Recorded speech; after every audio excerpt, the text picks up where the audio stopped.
دیکھ یہ ہنستا ہوا موسم۔ از قلم ام لیلا، قسط نمبر 2۔ کافی دیر تک بلا وجہ سڑکیں ناپتے وہ تھک چکا تھا۔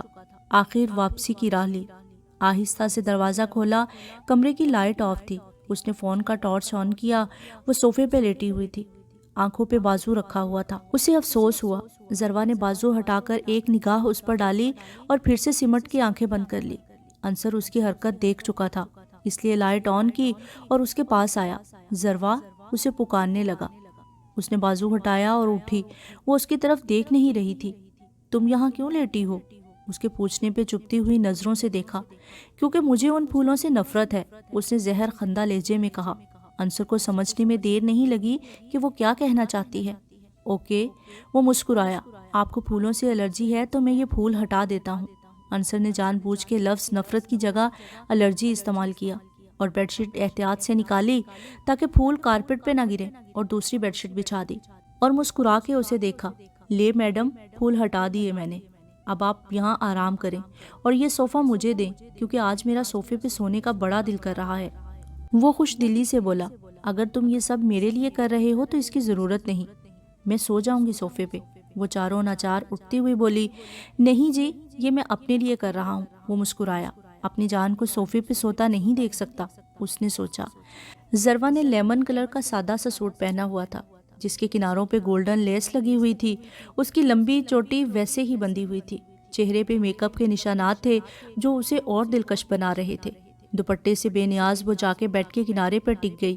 انصر نے اسے کمبل اڑایا اور صوفے پہ آ گیا۔ وہ مطمئن تھا کہ اس کی محبت اس کے ساتھ اس کے کمرے میں موجود تھی۔ اب وہ اس کی تھی، بس تھوڑا وقت لگے گا اسے اپنا بنانے میں۔ اسے اپنی بے قراری یاد آئی۔ اگلے 2 دن وہ اسے پارک میں نظر نہیں آئی۔ انصر کی بے چینی سوا ہو گئی تھی، کچھ اچھا نہیں لگ رہا تھا۔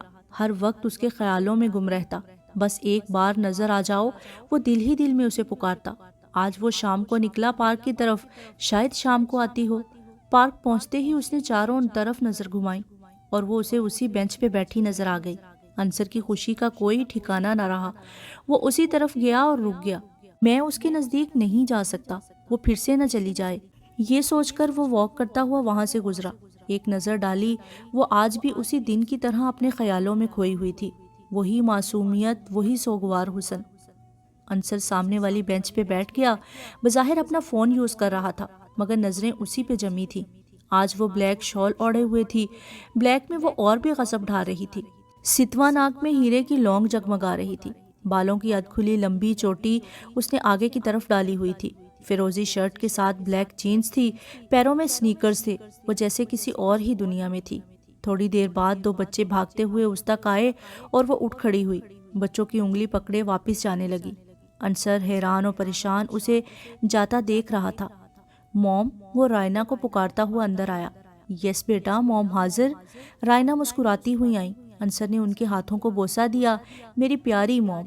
وہ ان کا ہاتھ پکڑے ہوئے لاؤنج میں آیا۔ میرا پیارا بیٹا۔ انہوں نے بھی بدلے میں اس کا ماتھا چوما۔ انصر ہنس دیا۔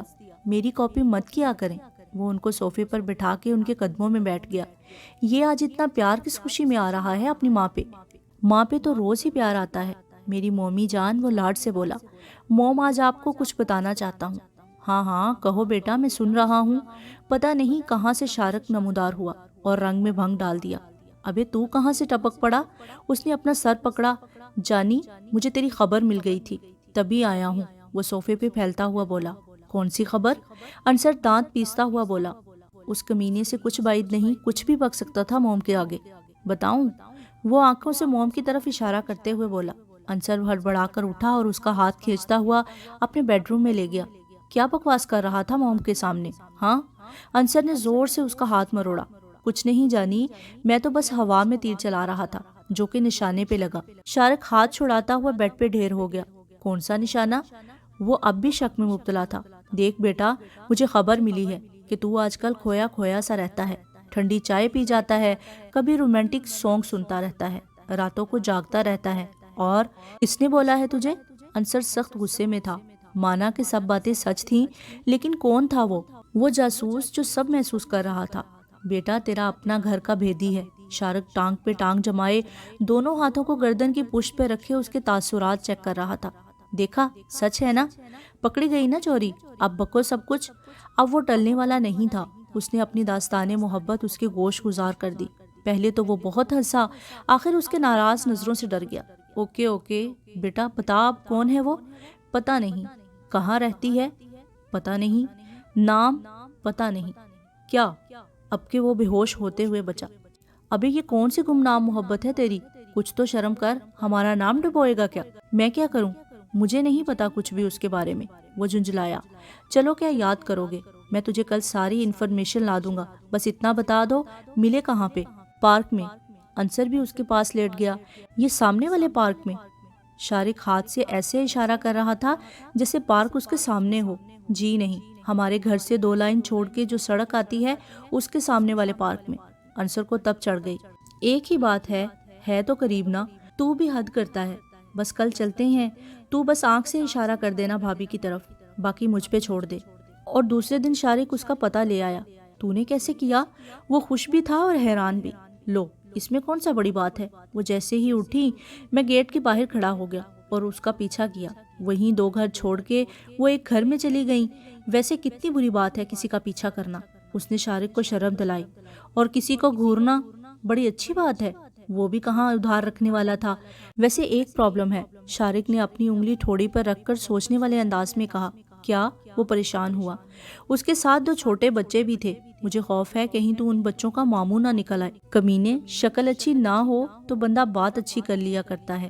وہ اسے مارنے کو دوڑا. موم کی ہنسی نہیں رک رہی تھی خوشی کے مارے. موم کیا آپ بھی نہ.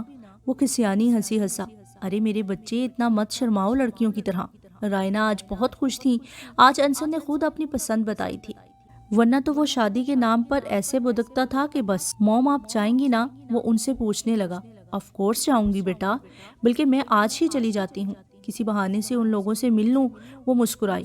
انصر کا وقت نہیں گزر رہا تھا, کب سے ٹہل رہا تھا کہ اچانک اسے مین گیٹ کھلنے کی آواز آئی. وہ موم کو آتا دیکھ کر ان کی طرف لپکا. موم اسی کی طرف آ رہی تھی. کیا بنا موم, اس نے پوچھا. اتنے اتاولے کیوں ہو رہے ہو بیٹا, سانس تو لینے دو. وہ پھیکی سی مسکراہٹ کے ساتھ بولی. انصر پریشان ہوا. موم کا چہرہ بجھا ہوا سا لگ رہا تھا. موم پلیز جو بھی بات ہے جلدی بتا دے, میں سب سن لوں گا, وہ دھیرے سے بولا. موم نے بتانا شروع کیا.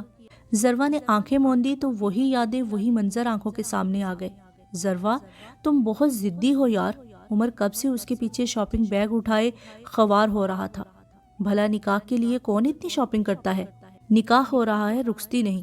وہ اس کے پیچھے چلتا رہا اور بولتا جا رہا تھا. عمر ایک بات بتائیں. وہ مڑ کے اسے دیکھنے لگی. پوچھو. عمر شاپنگ بیگز کو کبھی اس ہاتھ میں کرتا تو کبھی اس ہاتھ میں. نکاح ضروری ہوتا ہے یا رخصتی, اس نے عجیب سوال پوچھا. تو عمر اپنا سر کھجاتا ہوا بولا. نکاح. وہ سوالیہ نظروں سے دیکھتا.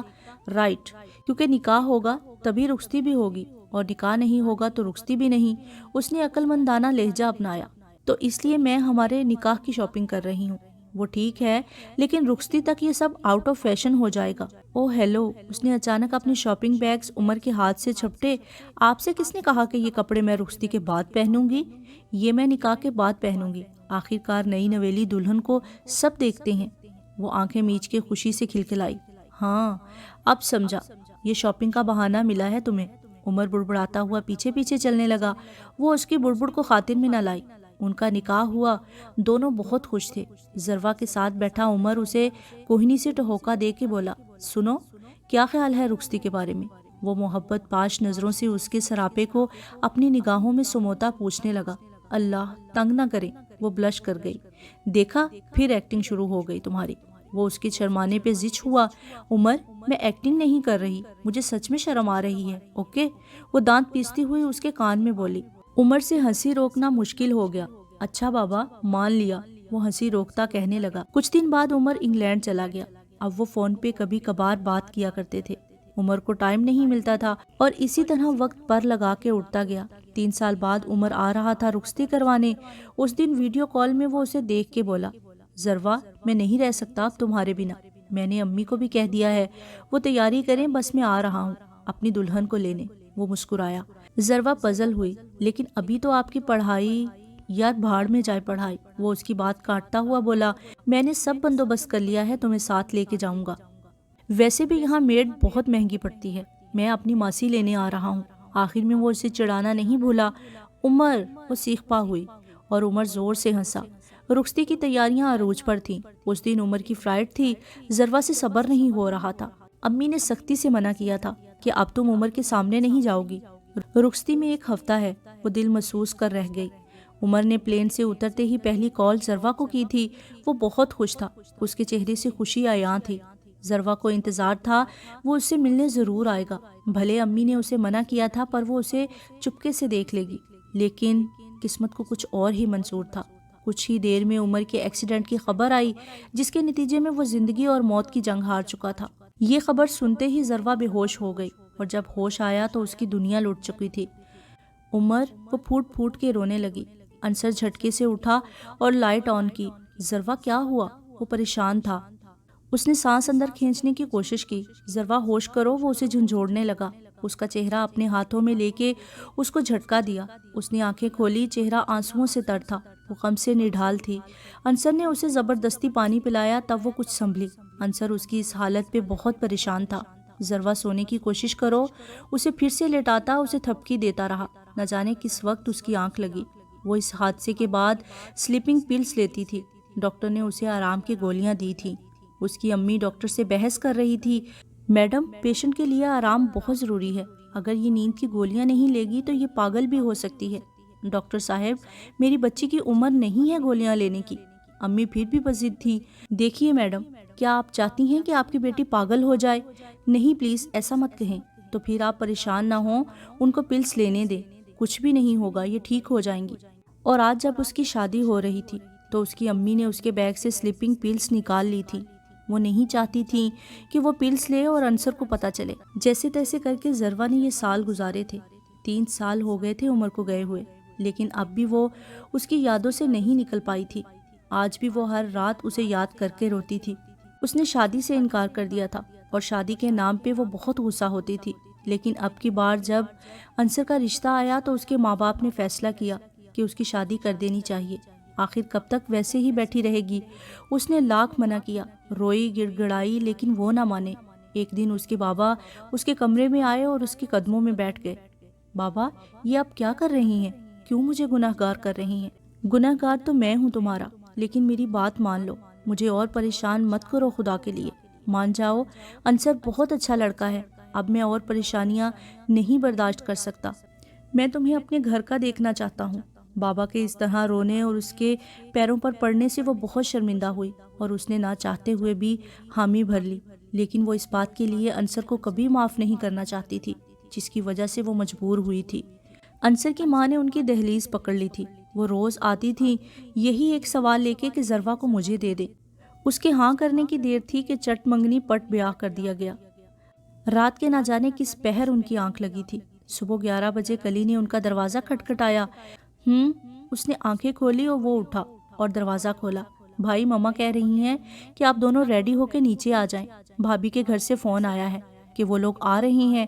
اچھا تم چلو، ہم آتے ہیں۔ وہ پلٹا تو ذروہ بھی اٹھ چکی تھی۔ آپ ریڈی ہو جائیں، آپ کے گھر والے آ رہے ہیں، وہ کہنے لگا۔ وہ اٹھی اور واش روم میں گئی، جب تک انصر نے صوفے سے تکیا اور کمبل اٹھایا اور سارے آثار مٹا ڈالے۔ کچھ دیر میں مما ان کے کمرے میں آئی اور پوچھا، تیار ہو گئے بیٹا؟ اور اس کو اسی حلیے میں دیکھ کے ناراض ہوئی۔ بیٹا، آپ کو اچھے سے کپڑے پہننے چاہیے، آپ کے گھر والے آ رہے ہیں، وہ کیا سوچیں گے؟ انہوں نے جلدی سے الماری سے بھاری سوٹ نکالا۔ یہ پہن لو، میں کلی کو بھیجتی ہوں، وہ آپ کو اچھے سے تیار کر دے گی۔ وہ اس کے گال تھپ تھپاتے ہوئے چلی گئیں۔ انصر نیچے آیا، وہ ڈائننگ ٹیبل پر بیٹھا ہوا تھا۔ مما نے کہا اب تو دلہن تیار ہو چکی ہوگی، کلی اسے لے آؤ۔ انصر اپنی جگہ سے اٹھا۔ 1 منٹ، میں اپنی دلہن کو خود لے آؤں گا، وہ مسکراتا ہوا بولا۔ اوہو، کلی نے معنی خیز نظروں سے دیکھا تو انصر نے اس کا کان مروڑا۔ چھپکلی باز آ جاؤ۔ آؤچ، کلی نے اپنا کان بچایا۔ انصر اوپر اپنے بیڈ روم میں آیا تو وہ بیڈ کے کنارے پہ بیٹھی کسی گہری سوچ میں گم تھی۔ ذروہ چلیں؟ وہ قریب آ کے بولا۔ وہ چونکی اور اس کی طرف دیکھا۔ اورنج کلر کے بھاری ڈریس میں وہ بہت ہی حسین لگ رہی تھی۔ لمبے بال کھلے ہوئے تھے، آگے کی لٹیں چہرے پر آ رہی تھی۔ میچنگ جیولری اور چوڑیاں اس کے حسن کو 2 آتشا کر رہی تھی۔ انصر کی ہارٹ بیٹ بڑھنے لگی کہ وہ اٹھی تو انصر نے خود پہ قابو پایا اور مسکرایا۔ یہ کلر آپ پہ بہت سوٹ کر رہا ہے۔ اس نے کوئی رسپانس نہیں دیا اور دروازے کی طرف چل دی۔ انصر بھی اس کے ساتھ ہو لیا۔ وہ سیڑھیاں اتر رہے تھے تو انصر نے اس کا ہاتھ اپنے ہاتھ میں لیا اور انگلیاں اس کی انگلیوں میں پھنسا لی۔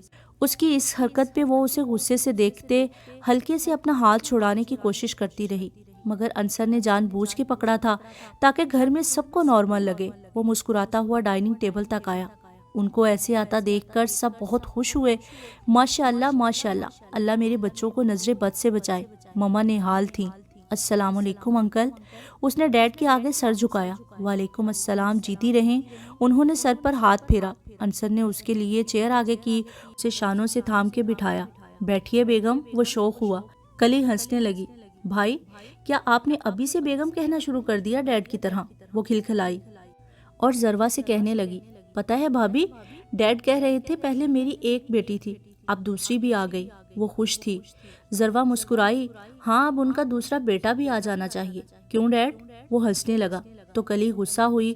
بھائی مت کریں، وہ منہ بنا کر بولی۔ مت تنگ کرو بہن کو، ڈیڈ مسکراتے ہوئے بولے۔ بیٹا آپ کے امی ابا کی کال تھی کہ وہ ناشتہ لا رہے ہیں۔ میں نے سختی سے منع کر دیا کہ اگر وہ ناشتہ لائے تو پھر دوستی ختم۔ رائنا بتانے لگی، میں نے ان سب کو ناشتے پہ انوائٹ کیا ہے۔ ہماری بہو کا پہلا ناشتہ ہے اور وہ اپنے گھر سے کرے گی۔ کیوں بیٹا؟ وہ پیار سے دیکھنے لگی۔ جی آنٹی۔ اتنے میں ذروہ کے گھر والے بھی آ گئے۔ وہ اپنے ابا کے گلے لگی رہی کافی دیر تک۔ ابا نے اسے خود سے الگ کیا۔ بیٹا تم ٹھیک تو ہو نا؟ جی بابا۔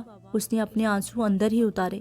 بھابھی بہت ضدی ہیں آپ، ناشتہ لانے نہیں دیا۔ ذروہ کی امی بولی، دیکھے بھابھی، آپ ناشتہ لا سکتی تھی، کوئی آپ کے لیے مسئلہ نہیں تھا، مگر میں ان فضول رسومات کے خلاف ہوں۔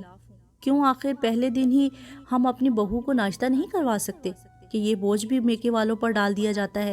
جہیز بھی دو، گھر بھر کا سامان بھی دو، یہ کہاں کا انصاف ہے؟ کیا لڑکی کے روم میں ایک عدد بیڈ بھی نہیں ہوتا؟ وہ بھی لڑکی اپنے گھر سے لائے۔